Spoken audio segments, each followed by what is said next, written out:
नमस्कार दोस्तों, आपका बहुत बहुत स्वागत है स्कंद पुराण के माहेश्वर खंड में। दोस्तों, आज हम पढ़ने वाले हैं शिवलिंग पूजन की महिमा तथा रावण के उत्कर्ष और पतन का वृत्तांत। लोमस जी कहते हैं, जो विष्णु हैं उन्हें शिव जानना चाहिए और जो शिव है वे स्वयं विष्णु ही हैं। पठिका भगवान विष्णु का रूप है और उस पर स्थापित लिंग महेश्वर का स्वरूप है।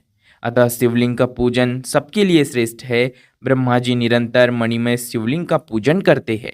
इंद्र रत्नमय, चंद्रमा मुक्तामय तथा सूर्य ताम्रमय लिंग की सर्वदा पूजा करते हैं। कुबेर चांदी के शिवलिंग की, वरुण कुछ लाल रंग के शिवलिंग की, यमराज नीले रंग और नैऋत्य कोण अधिपति रजत वर्ण तथा वायुदेव केसरिया रंग के शिवलिंग की निरंतर आराधना करते हैं। इस प्रकार इंद्र आदि समस्त लोकपाल शिवलिंगोपासक है। पाताल में भी सभी लोग शिव पूजक है। गंधर्व और किन्नर भी शिवोपासना करते हैं। दैत्यों में प्रहलाद आदि कोई कोई ही वैष्णव है। यही बात राक्षसों के लिए भी है। उनमें भी विभीषण आदि ही वैष्णव हैं। बलि, नमुची, हिरण्यकश्यप, वृषपर्वा, संहात ये तथा बुद्धिमान शुक्राचार्य के और भी बहुत से शिष्य शिवजी की उपासना करने वाले हैं। इस तरह प्रायः सभी दैत्य, दानव और राक्षस शिव आराधना में ही रहते हैं। हेति, प्रहेति, संयाति, प्रयाची, प्रघस, विद्युज्जिह्, तीक्ष्णदृष्ट, धूम्राक्ष, भीम विक्रम, माली, शुमाली, माल्यवान, अतिभीषण, विद्युत्केश, खड्गजिह्न, महाबली रावण, दुर्धर्ष, वीर कुंभकर्ण तथा प्रतापी, वेगदंशी आदि समस्त श्रेष्ठ राक्षस सदा शिव पूजन में संलग्न रहे हैं। ये सर्वदा शिवलिंग का अर्चन करके उच्च कोटि की सिद्धि को प्राप्त हुए हैं। रावण ने ऐसी तपस्या की थी जो सभी के लिए दुस्सह थी। महादेव जी को तपस्या बहुत प्रिय है। वे सबकी तपस्या से जब अधिक प्रसन्न हो गए तब उन्होंने रावण को ऐसे ऐसे वरदान दिए जो अन्य सबके लिए अत्यंत दुर्लभ है। रावण ने भगवान सदाशिव से ज्ञान, विज्ञान, संग्राम में अजेयता तथा शिवजी की अपेक्षा दुगने सिर प्राप्त किए। महादेव जी के 5 मुख है, इसीलिए उसने द्विगुण मुख पाकर रावण 10 मुख हुआ। उसने देवताओं, ऋषियों और पितरों को भी सर्वथा परास्त करके उन सब पर अपनी प्रभुता स्थापित की। भगवान महेश्वर के प्रसाद से वह सबसे अधिक प्रतापी हुआ। महादेव जी ने उसे त्रिकुट पर्वत का महाराज बना दिया। इस प्रकार शिवलिंग की पूजा के प्रसाद से रावण ने तीनों लोकों को वश में कर लिया। देवताओं को बड़ी चिंता हुई।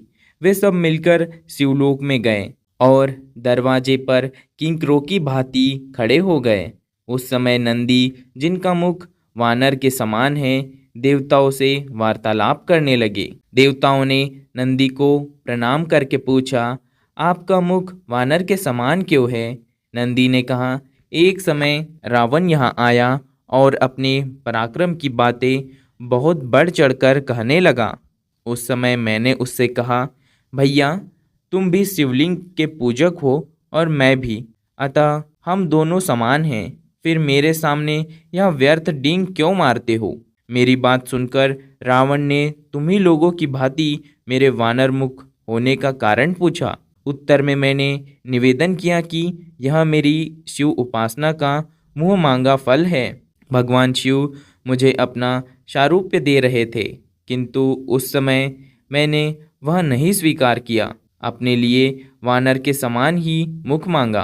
भगवान बड़े दयालु हैं। उन्होंने कृपापूर्वक मुझे मेरी मांगी हुई वस्तु दे दी। जो अभिमान शून्य है, जिनमें दंभक का अभाव है तथा जो परिग्रह से दूर रहने वाले हैं, उन्हें भगवान शंकर का प्रिय समझना चाहिए। इससे विपरीत जो अभिमानी, दंभी और परिग्रही है, वे शिव की कल्याणमयी कृपा से वंचित रहते हैं। रावण मेरे साथ पूर्वों तक बातचीत में अपने तपोबल का बखान करने लगा। उसने कहा, मैं बुद्धिमान हूँ। मैंने भगवान शिव से 10 मुख मांगे हैं। अधिक मुखों से शिव जी की अद्भुत स्तुति की जा सकती है। तुम्हारे इस वानर तुल्य मुख से क्या होगा? तुम्हें किसी ने खोटी सलाह दी होंगी।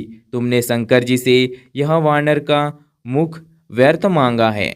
देवताओं, रावण का यह उपहासपूर्ण वचन सुनकर मैंने उसे शाप देते हुए कहा, जब कोई महातपस्वी श्रेष्ठ मानव उन वानरों के साथ मुझे आगे करके तुम पर आक्रमण करेगा, उस समय वह तुम्हें अवश्य मार डालेगा। इस प्रकार सारे संसार को रुलाने वाले रावण को मैंने शाप दे डाला। देवादिदेव महादेव जी साक्षात विष्णु रूप है, अतः आप लोग भगवान विष्णु से प्रार्थना करें। नंदी की यह बात सुनकर सब देवता मन ही मन बहुत प्रसन्न हुए। उन्होंने वैकुंठ में आकर अपनी वाणी द्वारा भगवान विष्णु की स्तुति आरंभ की। देवता बोले, देव देव जगदीश्वर, आप छहों ऐश्वर्यों से युक्त होने के कारण भगवान कहलाते हैं। आपको नमस्कार है। यह संपूर्ण चराचर जगत आपके आधार पर टिका हुआ है। यह जगत एक लिंग है जिसे आपने आधार पीठ रूप होकर धारण किया है। प्रभु, हम लोगों के लिए पहले भी आपने अनेक बार अवतार धारण किया है। आपने ही मत्स्य रूप धारण करके ब्रह्मा जी के मुख में वेदों की स्थापना की है। आपने ही हयग्रीव रूप से मधु और कैटभ नामक दैत्यों को मारा है। कच्छप अवतार धारण करके आपने ही अपनी पीठ पर मंदराचल पर्वत उठाया था। वराह रूप धारण कर अपने हिरण्याक्ष दैत्य का वध किया तथा नरसिंह रूप से हिरण्यकश्यप को मौत के घाट उतारा है। वामन अवतार धारण कर आपने ही दैत्यराज बलि को बांधा और भृगुकुल में परशुराम रूप से प्रकट होकर आपने ही कार्तवीर्य अर्जुन का वध किया है। विष्णु, आपने बहुत से दैत्यों का संहार किया है।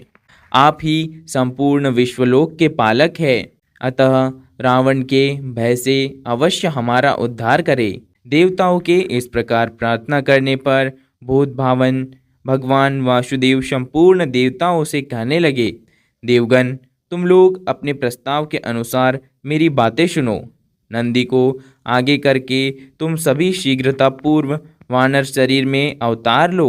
मैं माया से अपने स्वरूप को छिपाए हुए मनुष्य रूप होकर अयोध्या में राजा दशरथ के घर प्रकट हो जाऊंगा। तुम्हारे कार्य की सिद्धि के लिए मेरे साथ ब्रह्म विद्या भी अवतार लेंगी। राजा जनक के घर साक्षात ब्रह्म विद्या ही सीता रूप में प्रकट होंगी। रावण भगवान शिव का भक्त है। वह सदा साक्षात शिव के ध्यान में तत्पर रहता है। उसमें बड़ी भारी तपस्या का भी बल है। जब ब्रह्म विद्या रूप सीता को बलपूर्वक प्राप्त करना चाहेगा, उस समय वह दोनों स्थितियों से तत्काल भ्रष्ट हो जाएगा। सीता के अन्वेषण में तत्पर होकर वह न तो तपस्वी रह जाएगा और न भक्त। जो अपने को न दी हुई ब्रह्म विद्या का बलपूर्वक सेवन करना चाहता है, वह पुरुष धर्म से परास्त होकर सदा सुगमतापूर्वक जीत लेने योग्य हो जाता है। परम मंगलमय भगवान विष्णु इस प्रकार के वचनों द्वारा संपूर्ण देवताओं को आश्वासन देकर अंतर्ध्यान हो गए। तदनंतर सब देवता अवतार धारण करने लगे। इंद्र के अंश से बाली उत्पन्न हुए। सुग्रीव सूर्य के पुत्र थे। जाम्बवान ब्रह्मा जी के अंश से प्रकट हुए थे। शीलाद के पुत्र नंदी, जो भगवान शिव के अनुचर तथा 11वें रुद्र थे, महाकपि हनुमान हुए। वे अमित तेजस्वी भगवान विष्णु की सहायता करने के लिए अवतीर्ण हुए थे। अन्यान्य श्रेष्ठ देवता मैंद आदि कपियों के रूप में उत्पन्न हुए थे। इसी तरह सभी देवता किसी न किसी कपि के रूप में प्रकट हुए। साक्षात भगवान विष्णु ही माता कौशल्या का आनंद बढ़ाने वाले श्री राम हुए। संपूर्ण विश्व उनके स्वरूप में रमन करता है, इसीलिए विद्वान पुरुष उनको राम कहते हैं। भगवान विष्णु के प्रति भक्ति और तपस्या से युक्त शेषनाग भी इस पृथ्वी पर लक्ष्मण के रूप में अवतीर्ण हुए। श्री विष्णु जी के भुजदंडों से भी 2 प्रतापी वीर प्रकट हुए, जो तीनों लोकों में भरत शत्रुघ्न के नाम से विख्यात हुए। ब्रह्मावादी पुरुषों द्वारा जो मिथिलापति जनक की कन्या बताई गई है, वे सीता साक्षात ब्रह्म विद्या थी। वे भी देवताओं के कार्य की सिद्धि के लिए ही अवतीर्ण हुई थी। हल से भूमि जोती जा रही थी। उसी समय सीता के द्वारा पृथ्वी के खोदे जाने पर पृथ्वी से ये प्रकट हुई थी, इसीलिए सीता के नाम से प्रसिद्ध हुई। मिथिला में अवतार लेने के कारण इन्हें मैथिली भी कहते हैं। जनक के कुल में जन्म लेने के कारण ये जानकी नाम से भी विख्यात हुई। पूर्व जन्म में इनका नाम वेदवती था। राजा जनक के ब्रह्म विद्या स्वरूप सीता को परमात्मा ब्रह्म रूप श्री राम की सेवा में अर्पित कर दिया। कमल नयन श्री राम ने रावण को जीतने की इच्छा तथा देव कार्य की सिद्धि के उद्देश्य से वन में निवास किया। शेषावतार लक्ष्मण भी उसी के लिए अत्यंत दुष्कर एवं महान तप किया। भरत और शत्रुघ्न भी बड़ी भारी तपस्या किए। तदनंतर तपोबल संपन्न हो कपि रूपधारी देवताओं को साथ लेकर श्री राम ने 6 महीने तक युद्ध करके रावण का वध किया।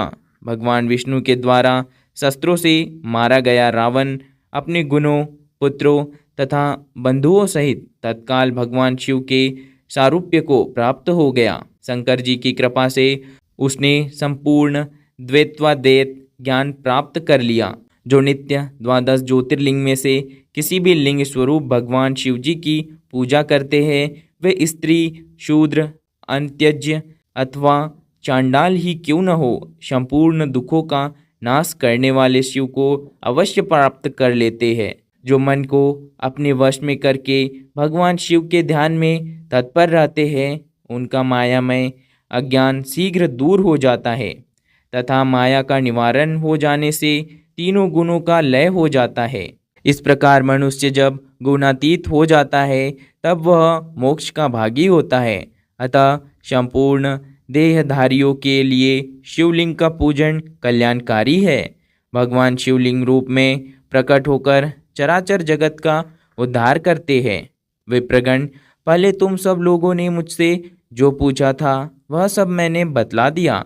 तुम्हारा दूसरा प्रश्न यह था कि भगवान शिव ने विष भक्षण कैसे किया था। वह सब प्रसंग में यथावत रूप से कह रहा हूँ, तुम सब लोग सावधान होकर सुनो। दोस्तों, आज के लिए इतना ही। अगली कथा हम अगले वीडियो में देखेंगे।